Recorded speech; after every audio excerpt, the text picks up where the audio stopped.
message today is for you. God can restore you. God can restore you. Amen? Amen. Can you tell to your neighbor, God can restore you? God can restore you. Jesus can do the impossible possible. Amen? Hallelujah. Sino naniniwala? Sino naniniwala na Jesus can do the impossible possible? Ay, konti lang naniniwala. Konti lang naniniwala. Hello? Yung evidence na buhay ka? Hallelujah. Woo! The evidence that you are living. That is the miracle of God. Have faith, kapatid. It's not too late. It's not too late. Have faith. Today, God will going to heal you. God will going to deliver you. And the presence of God is nandito na kanina pa. Hallelujah. So the title of today's message is Denial to Restoration. Denial to Restoration. Sino nakarelate? Do you understand me? Denial? Denial, yeah? Denial to Restoration. Hello po, welcome po, Ate Ma. Sorry. Denial to Restoration. God can restore you. It's not too late. May kasalanan tayo kahapon, but God will forgive us. Come on. God is a forgivable God. Amen? You know, we're going to Amen. We're going to share about the story of Peter. Who knows Apostle Peter? Apostle Peter is a very brave person. Very brave disciple. Very brave. When Jesus walked on the water, he wants to walk on the water also. And he's the leader of the disciple. Si Pedro. And Jesus saw Peter together with his brother Andrew into the Sea of Galilee, saying, "Follow me." And Jesus is saying to you today, "Follow me." Hello? Jesus is saying to you, "Follow me. And I will make you fishers of men." Hallelujah. Fishers of men. Jesus saw Peter. Alam mo ba yung first word ni Jesus kay Peter, "Follow me"? And the last word of Jesus before Jesus going up to heaven is, "Follow me" again. It means that you need to continue follow Jesus every day. Amen. Amen. And after the resurrection, Jesus is risen, He is alive. He goes to His disciple, He goes to Mary Magdalene, Mary of, I think it's not Mary mother of Jesus, Mary mother of James, Salome, and Joanna. So it's important to read the Bible so that we cannot be deceived kung ano yung information na naririnig natin. So maybe you are heartbroken now. Who is heartbroken? Who is heartbroken? Maybe you are miserable with your life. Maybe you are worried of your future. Maybe you feel betrayed. Someone betray you. Maybe you feel broken in financial status. You're still struggling. Amen. Maybe you're still struggling with addiction. Right? Alcohol, sin, disease. Maybe you are in pain of disease. Sino dito may ano ngayon? May pinifeel na inaandam na disease? Wala? God, we're going to heal you today. We're going to have healing today. Amen? God, we're going to heal you. Brothers and sisters, I want to encourage you, follow Jesus. Mahirap, but it's worth it. Follow Jesus. Kahit wala ka na makain na Didoy. Follow Jesus. Because Jesus, there's hope. In Jesus, there's redemption. In Jesus, there's forgiveness. In Jesus, there's restoration. In Jesus, there's light. In Jesus, there's peace. In Jesus, there's encouragement. In Jesus, there's forgiveness of sin. Jesus. Hallelujah. And Jesus, there's transformation. How many family here have been transformed? Their marriage been transformed. They meet love here in church. Yung bagong kasal, dito nakita. Amen? And Jesus has the eternal life. You know, we are preparing for eternal life. Yung nakikita nyo na buhay nyo, konti lang yan. Eternity is malawak, mahaba. So if you have your Bible, we're going to go to Mark 14, verse 27 to 31. So then Jesus said to them, all of you will be made to stumble because of me this night, for it is written, I will strike the shepherd, and the sheep will be scattered. But after I have been raised, I will go before you to Galilee. Peter said to him, even if all are made to stumble, yet I will not be. Jesus said to him, assuredly I say to you that day, even this night, before the rooster crows twice, you will deny me 3 times. But he spoke more vehemently, if I have to die with you, I will not deny you. And they all said likewise. Jesus says, all of you will be made to stumble. Who says, sino dito yung sinasabi niya, love niya si Jesus? Wala? Wala bang may love dito kay Jesus? All of you love Jesus? Yeah. Amen. Yeah. Yes, amen. But even Apostle Peter denied Jesus 3 times. So who are you here also denied Jesus? I'm going to give you an example so that maintindihan natin. God is a sovereign God. He is in control. Do you believe? Yeah, amen. He knows the strands of your hair. He knows your toothbrush, your toothpaste. Do you think so? Yeah. And He's in control of your situation. He is. And Jesus says, all of you will be made to stumble. Meaning, in Tagalog, lahat kayo iiwanan niyo si Jesus. Jesus had 500 disciples. Have 70 evangelists. Iniwanan sila ng 500 disciples. Iniwanan siya ng 70 evangelists. Yung 12 disciples, iniwanan din siya. And only 3, his best friends, Peter, James, and John. Best friends niya yun. Pero iniwanan pa rin siya. Iniwanan. Do we have the guts to say, Jesus, I love you? Because you know, our love to Jesus is not agape. Our love to Jesus is phileo. Phileo. Tama ba phileo? Phileo. Philia. Means a brotherly love. Because agape is a sacrificial love. 2 forms of love in Greek word. Agape and phileo. Sabi ni Jesus, all of you will be made to stumble because God, we're going to scatter. We're going to kill the shepherd. You know, Peter doesn't understand spiritual battle. And all of us in spiritual battle.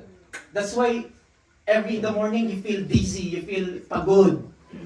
Not because you work, because the devil is trying to destroy your family. The devil is trying to ruin your reputation with God. The devil is trying to ruin your relationship with God. That's why we need to do and to fight in spiritual battle. Amen? Dapat alam to lahat ng all Christians.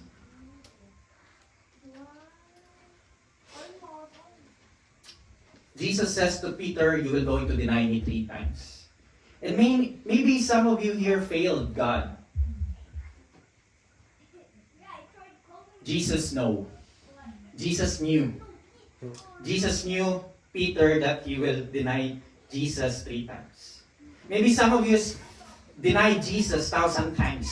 Maybe some of you just here for food. Maybe some of you here are because you are truly seeking God. Maybe some of you here call yourself Christian, but you don't have a real relationship with Jesus. And maybe some of you here says, Lord, Lord, but don't follow the commandments. Jesus know. Jesus knew what you are doing. Hindi ka po pwedeng magtago kay Jesus. Hindi ka po pwedeng magtago. Alam niya na kung totoo ka or fake ka na Kristiyano. And today, I think the Holy Spirit leads you here to hear this message. Because as you are sitting, the Holy Spirit is convicting you. Convicting you of sin and convicting you that you belong to Jesus. Amen? And that's good because convicting has redemption. Nare-redeem tayo. And it's okay that God convict us rather than the devil who condemn us. The devil is going to say to you, pasimba-simba ka naman, hindi ka naman nagbago eh. That is condemnation. The devil will going to tell you to that. The devil will going to tell you, i-invite ka, hindi ka naman pumupunta, bago ka lang pumunta. The devil will going to condemn you right now. But Jesus is not going to condemn you. Jesus will going to welcome you, whatever you did in the past. Jesus will going to embrace you with full of love. Jesus is all you need. Amen? Amen. So I want to encourage you, follow Him. So most of in ministry, in church setting, the shepherd is the target of the enemy. So we experienced that. The leaders were going to be discouraged by the enemy. He is going to put negative thoughts. That's why we need your support in prayer. Pray for us. Come on, pray for your leader. Pray for the church. Pray for your pray for the Pope. Pray for the priest. Pray for the minister. It's not easy to be a leader. Hindi po biro. You need to war spiritual warfare. You need to put your knees down and pray 1 a.m., 2 a.m., 3 a.m. So that's why your members will not be attacked by the enemy. And a leader don't have time for himself. Don't have time for himself. Don't have time for leisures of life. The life of a leader is devoted to God alone. A leader must imitate Jesus. Model. Jesus is our model. Our teacher, mentor, pastor, shepherd. Alam mo ba, yung leader dapat marunong mag-forgive. So if we have mistakes in you, forgive us also. Amen? Give us grace also. So the leader is the one that is responsible to rebuke you if you've done something wrong. Teach you, but with in gentle. Amen? Sometimes kasi we are afraid na badlungon ba? Kasi kanina sa Tagalog eh. Sawayin yung katabi natin when doing sin. We are afraid of doing that because, you're a judgmental. But no, that is good because they will be corrected. There's a verse in Proverbs, it says that paluin mo yung tao ng stick para hindi siya mapunta sa impyerno, lest siya pa ay maligtas. Amen. So, look at the person next to you. Hindi mo yan kaaway. Hindi mo yan kaaway, kapatid. And here's the thing, someday, the person next to you are going to be disappoint you. Maybe some of us here in the future, mag-aaway tayo. Maybe there's some disappointment. Maybe hindi na nabayaran ng utang. Hindi na nabayaran ng utang, magagalit. Magkakaaway. Sayang naman yung friendship. Amen? Sayang. Sayang din yung pera. And us leaders we will disappoint you. Maybe in some time you will need us, but we don't have time. But Jesus will not disappoint you, kapatid. Jesus, hallelujah, Jesus will not let you down. Jesus will turn His face towards you and says to you, come to me, and I will give you eternal life. Come to me and I will pour out my living water to you. Come to me and I will give you bread of life. Come to me for I am the light of the world. Amen. The love of Jesus is agape. Can you say to your neighbor, I love you? Pwede ba? Okay lang ba? I love you. I love you. Bawal ba ba? I love you. I love you. I love you. Why? Why? Jesus will continue to say, I love you to you so that you will realize that He is the only one that you need. Amen? So let's go to John 21, verse 15 to 19. So tapos na tayo sa denial ni Jesus. Let's go to the restoration of Peter. So when they had eaten breakfast, nasaan na sila, Sea of Galilee, Jesus said to Simon, take note, He doesn't speak about Peter, Simon. Simon was the old name of Peter. Because Jesus wants to remind Peter of his sin. Jesus says, Simon, son of Jonah, do you love me more than this? Jesus saying to you, do you love me more than this? He said to him, yes, Lord, you know that I love you. He said to him, feed my lambs. He said to him again a second time, Simon, son of Jonah, do you love me? He said to him, yes, Lord, you know that I love you. He said to him, tend my sheep. He said to him the third time, Jesus asked Simon, not Peter, Simon yung ginamit ng Lord. Simon, son of Jonah, do you love me? Peter was grieved because he said to him the third time, do you love me? Papaulit-ulit na naman yung Diyos. Nakakairita na, sabi ni Peter. Grieved. He was grieved. Why are you doing this, Jesus? Third time you ask me, do you love me? Masarap ba sabihin ng Lord sa'yo, I love you every day?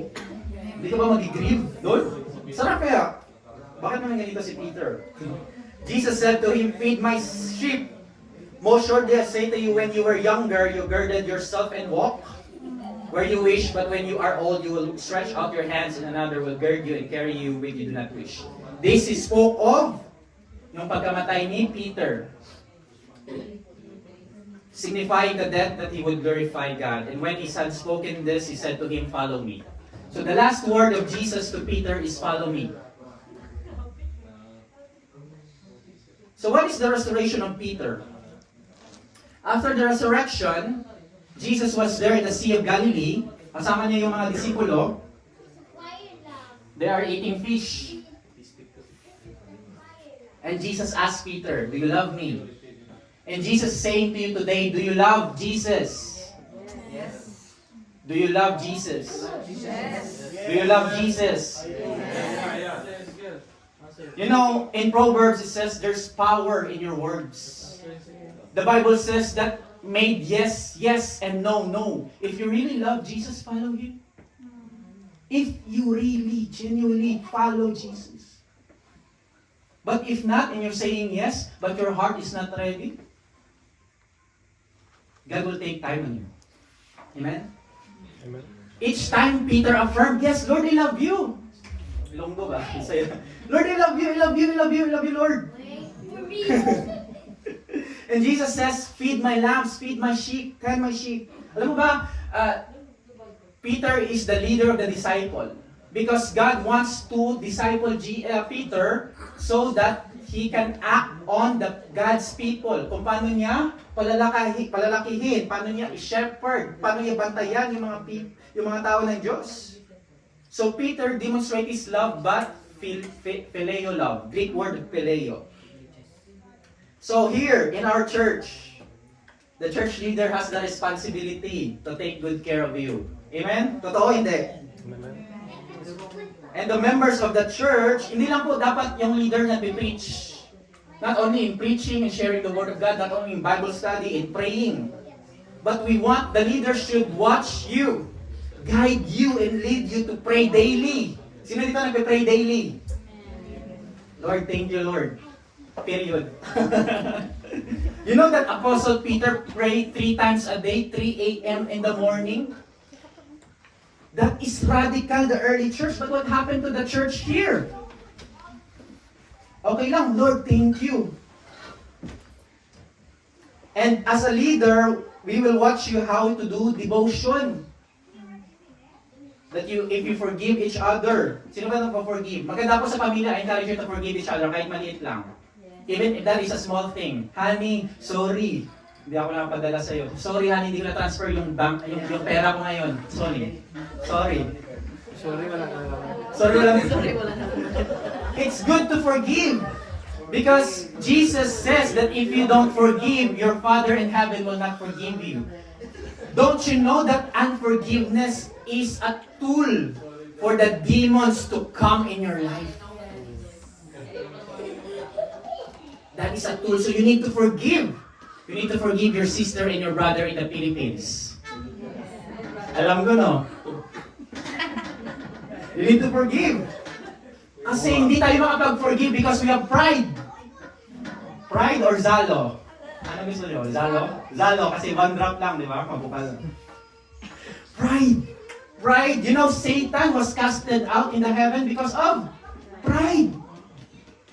Hallelujah. Tanggalin natin yung pride. Forgive. Walang mawawala sa'yo if na-forgive ka. Mauna.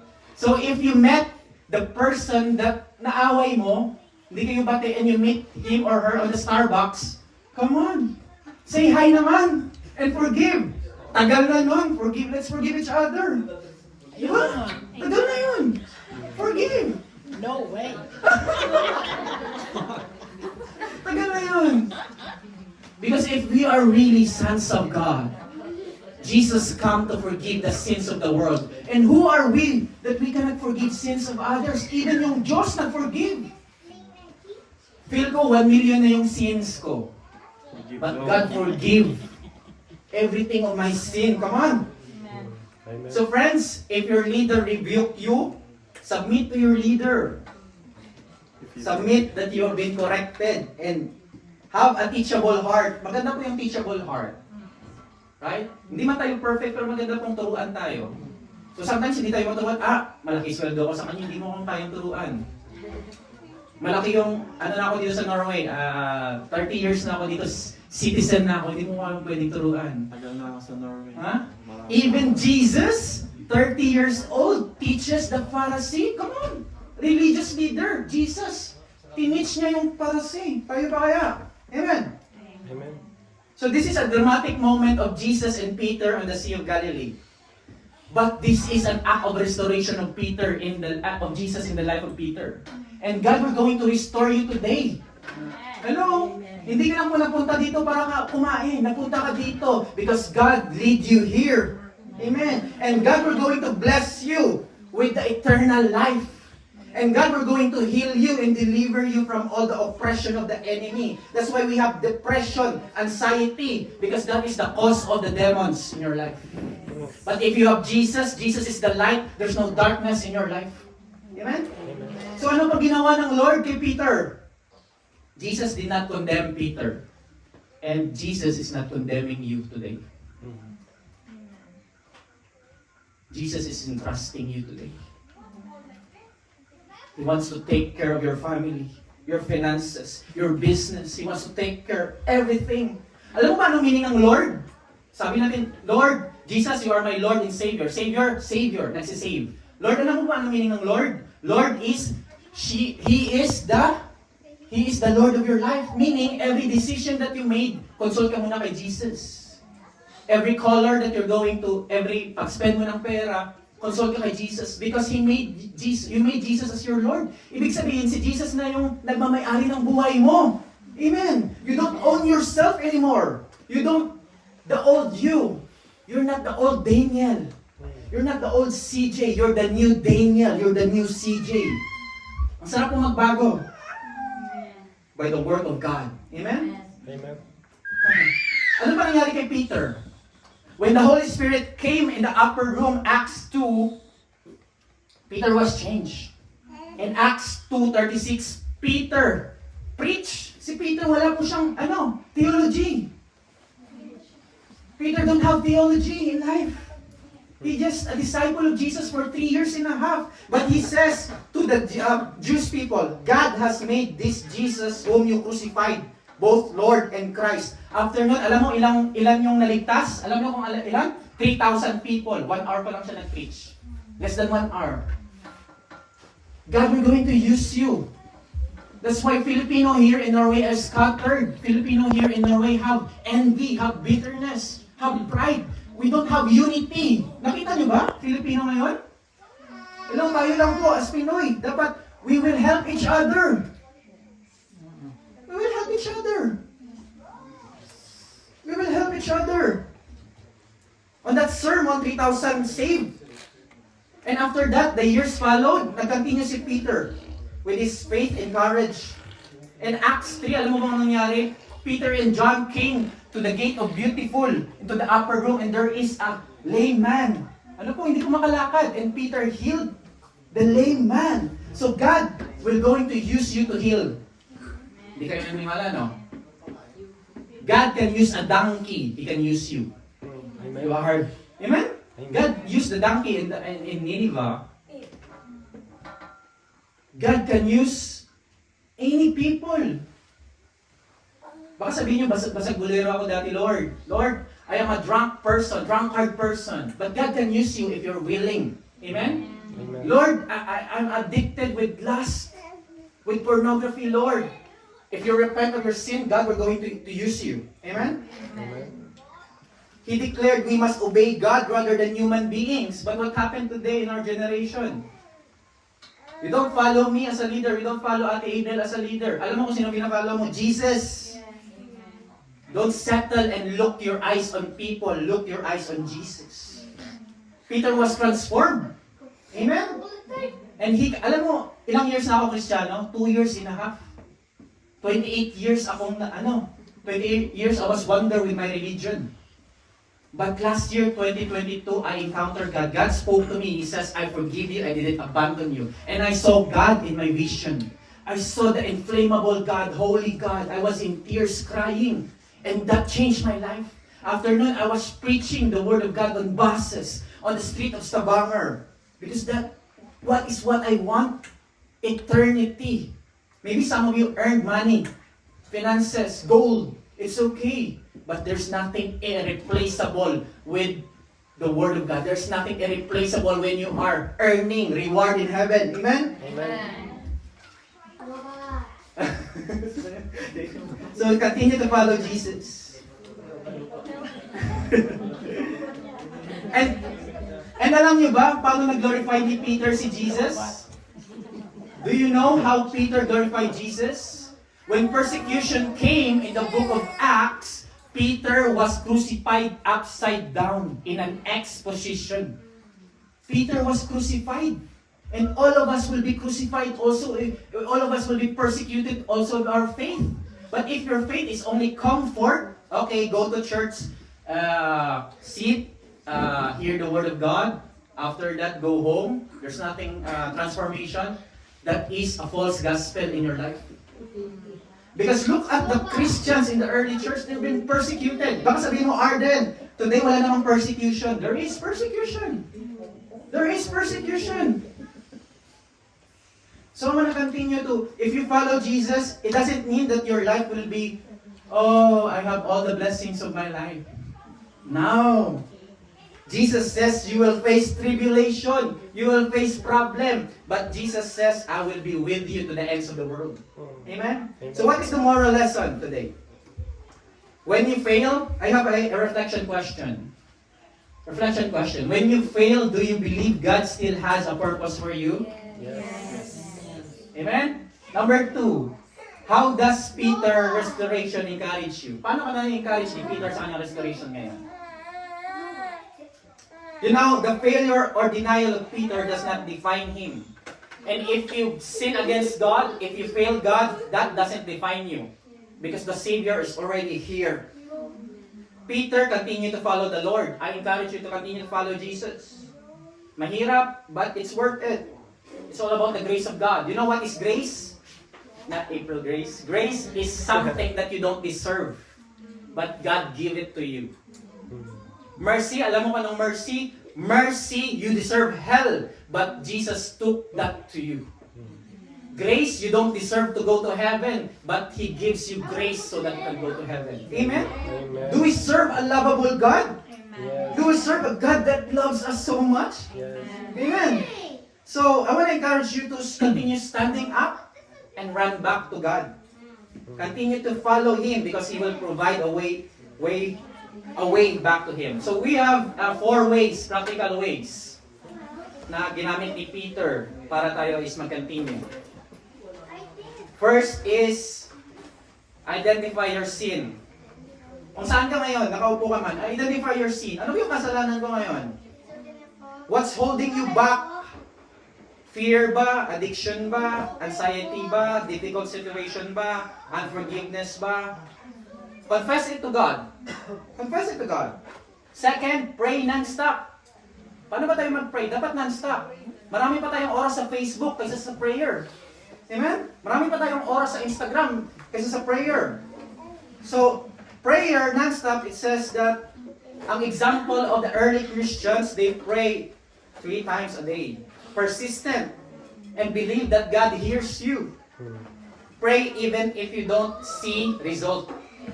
So maybe some of you pray something, but you don't see the result. It's okay. Continue to pray because God is not a genie. He is God. God is a boss, and you are a servant. God is God, and you are not.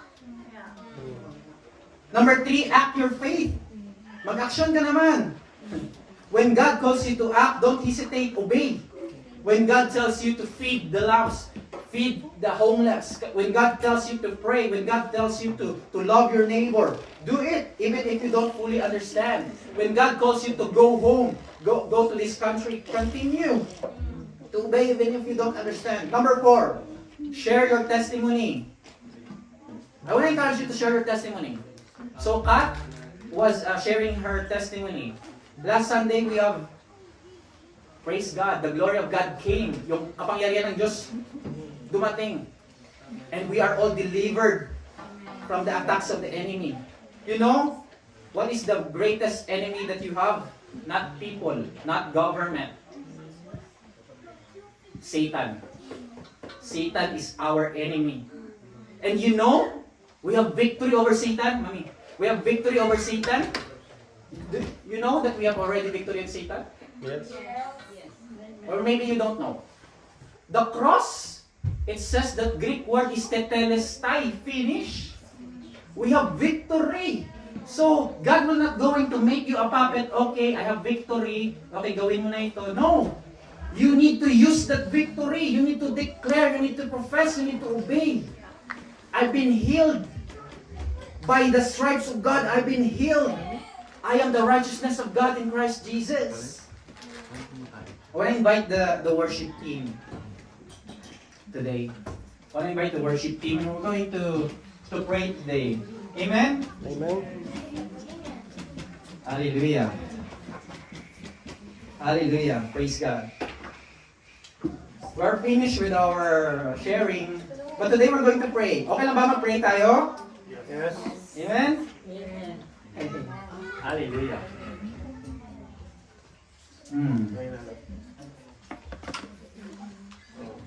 Can we all stand up? Thank you, Lord. Thank you, Jesus. Thank you, Jesus. Thank you, Lord.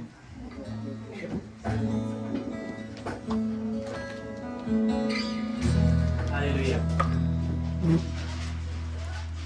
So, kanina pa po ang Diyos nandito. God is in here a while ago, and He is here. Just close your eyes. Lord,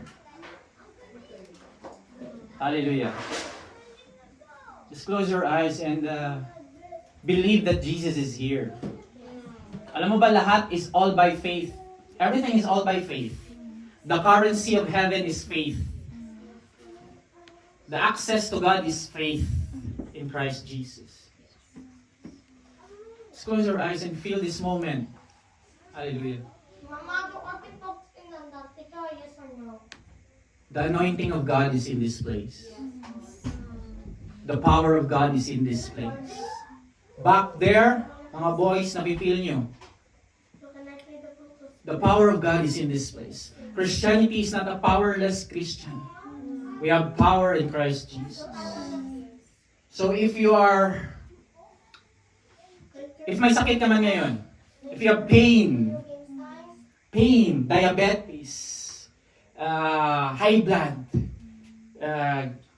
gastritis, liver, pain, back pain, chronic back pain, stigmatism, farsighted, nearsighted, broken heart, God, we're going to heal you. Amen? Amen. You know, what are you going to do? Believe. Believe. God, we're going to heal you today. Amen? And the healing of God is instant, gradual. It depends on His will. And maybe some of you have this stomach pain. Many pains. God, we're going to heal you. And maybe some of you, if you have bad dreams when you sleep, maybe some of you have tormented thoughts, negative thoughts. Maybe some of you have sexual thoughts. Maybe some of you have aggressive thoughts, anger, hatred, resentment. God, we're going to heal you today. God, we're going to deliver you today. Do you believe it? Yes. Hallelujah. The scripture says that it's a gift. Jesus paid it on the cross. By His stripes, we are healed. Amen? And some of you here, maybe you don't have a real relationship with God. Maybe nagsimba ka lang once in a blue moon or once a month. It's okay, God will not condemn you. But today, I want to encourage you to give your life to Jesus. You know yourself. Alam mo na wala kang relationship kay God talaga. Alam mo, hindi ka talaga nagbabasa ng Bible. Hindi ka talaga nagre-read. Always pera lang iniisip mo. Always na ganito. But God will not going to condemn you. Today is the day of your salvation. And some of you haven't received Jesus. Hindi po siya itong ritual, hindi po siya yung mga other religions na mayroong mga ritual. The scripture says that if you confess with your mouth, Romans 10:9, that if you confess with your mouth, believe in your heart that God raised Jesus from the dead, you shall be saved. Plural, ano po yun? Past tense po yun. You shall be saved. And God is talking in your heart right now. Believe by faith. And maybe some of you are will not going to admit it. It's okay. But maybe some of you will not going to. But pray this prayer in your heart, if it's okay. Pray this prayer in your heart. Lord, I want to have a real relationship with you. I want to encounter you, Jesus. I don't want false gospel. I don't want to be deceived by religions. Lord, I want a real relationship. I want to have you, Lord. And we're going to pray this prayer. Dear Jesus, Dear Jesus, thank you thank you for dying on the cross. for dying on the cross. Jesus, Jesus, I believe I believe that you are the Son of God. that you are the Son of God. I believe I believe that you died that you died on the cross on the cross for me for me, so that so that my sins will be forgiven. my sins will be forgiven. My death will be taken off. My death will be taken off. Jesus, Jesus, come into my heart. come into my heart. Cleanse my sins, Lord. Cleanse my sins, Lord. Purify my heart. Purify my heart. Write my name Write my name in the book of life. in the book of life. Send Send your Holy Spirit in me your Holy Spirit in me and fill me and fill me of your love, of your love, grace, grace, and mercy. and mercy. In Jesus' name, In Jesus' name. amen. Amen. Just remain to close your eyes. Hallelujah. Let's take a moment of confessing your sins. Pwede na tayo mag-worship. Hallelujah. Let's take a moment of confessing your sins. Melody lang. Confess your sins to the Lord. Lord, you don't need to speak it. You need to confess it by your heart. Lord, nagkamali ako. Lord, I'm sorry. Nagkamali ako. Forgive me, Lord. Diyan ka lang, kung saan ka man. Brothers and sisters. Ask the Lord to forgive you. Because after this, healing will take place in your heart. Just ask for forgiveness to the Lord. Lord, marami po akong kasalanan. Lord, forgive me. Huwag kang mahiya, kapatid. God will not going to condemn you. Thank you, Jesus. And after that, I want to encourage you. Some of you here, the scripture says that if you don't forgive someone, your Father in heaven will not forgive you. So try to forgive that person in your life na nagkamali sa buhay.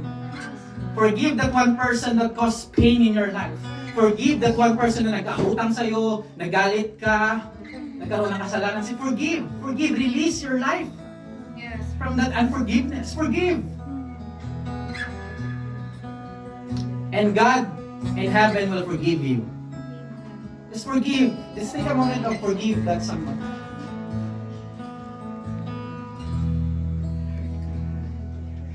Hallelujah. And maybe some of you hindi pa nagawa ito. Maybe some of you have been involved in secret sin. Maybe some of you are involving in false religion, occult, witchcraft. Maybe some of you are involving in yoga, puja, something that is abomination to the Lord. The scripture says that that is an abomination to the Lord. I want to invite you to renounce that in your life. Renounce pornography, renounce lust, renounce greed, renounce shame, renounce guilt, renounce false religion, renounce occult, witchcraft, yoga, renounce all of those junk things. Galit ang Diyos sa ganyan. You need to renounce.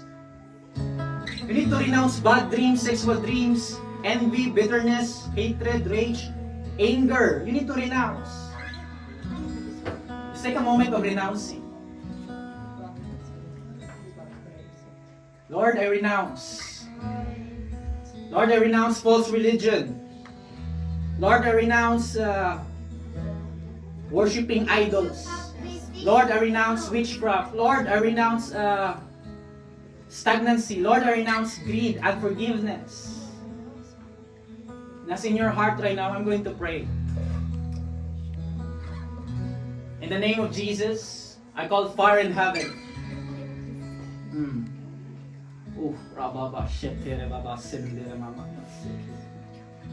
Just close your eyes. God, we're going to move into your heart. The anointing of God is in this place. God, we're going to heal you. I detach you from all that you renounce.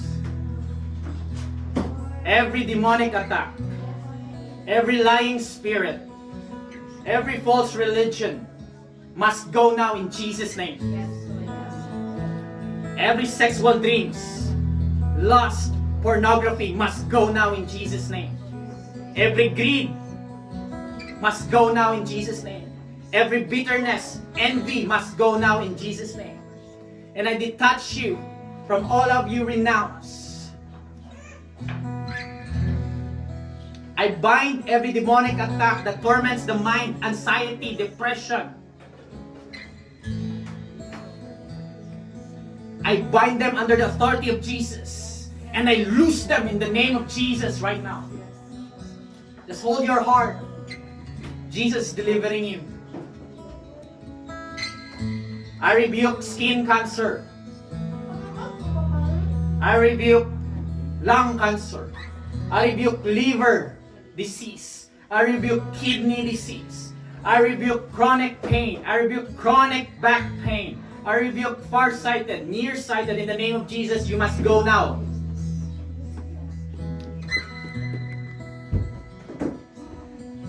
I command every diseases, heart diseases, to go now in the name of Jesus. Autistic diseases, I command it to go now in the name of Jesus. I command every cancer from all the body, I command it to go now in the name of Jesus. I command the spirit of infirmity to loose now in the name of Jesus. I command the spirit of fear to go now in the name of Jesus. I command every unclean spirit to go now in the name of Jesus. Every spirit that you get in watching video games, watching war, horror movies, I detach you on that in the name of Jesus. Thank you, Jesus. Thank you, Lord. Lord, I call fire in heaven. Receive the fire of God now. Fire in Jesus' name. Fire now in Jesus' name. Fire now in Jesus' name. The love of God is a fire, consuming everything that is not from you, consuming every negative, demonic from you. And God, we're going to cleanse you and make you anew into His eyes. He's going to make you a new creation, anew into your life. Lord, we thank you, Jesus.